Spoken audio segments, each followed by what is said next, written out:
عورت کے قانونی حقوق شادی کے بعد ختم نہیں ہوتے، والد کی جگہ بیٹی نوکری کے لیے اہل قرار۔ سپریم کورٹ نے سرکاری ملازم کے انتقال کے بعد بیٹی کو نوکری سے محروم کرنے کے کیس کا تحریری فیصلہ جاری کرتے ہوئے والد کی جگہ بیٹی کو نوکری کے لیے اہل قرار دے دیا۔ 9 صفحات پر مشتمل فیصلہ جسٹس منصور علی شاہ نے تحریر کیا، جس میں کہا گیا ہے کہ عورت کی شناخت، قانونی حقوق اور خود مختاری شادی کے بعد ختم نہیں ہوتی۔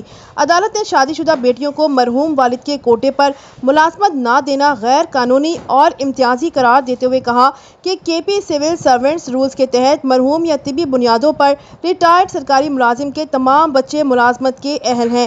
سپریم کورٹ کے فیصلے میں کہا گیا ہے کہ سیکشن آفیسر کی جانب سے ایک وضاحتی خط کے ذریعے رولز کو تبدیل کرنا غیر قانونی ہے۔ ایسی ایگزیکٹو ہدایات قانون سے بالاتر نہیں ہو سکتی۔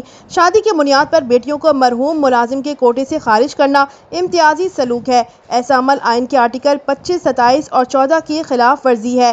عدالت نے فیصلے میں کہا کہ شادی سے عورت کی قانونی حیثیت، اس کی ذات اور خود مختاری ختم نہیں ہو جاتی۔ سپریم کورٹ کے فیصلے میں کہا گیا کہ اسلام میں بھی عورت کو اپنی جائیداد، آمدنی اور مالی معاملات پر مکمل اختیار حاصل ہے۔ عدالتی فیصلے کے مطابق نسوانی قانونی نظریے کے تحت عورت کی معاشی اور قانونی خود مختاری کو تسلیم کرنا چاہیے۔ فیصلے میں لکھا ہے کہ ایسے الفاظ پدرشاہی سوچ کی عکاسی کرتے ہیں۔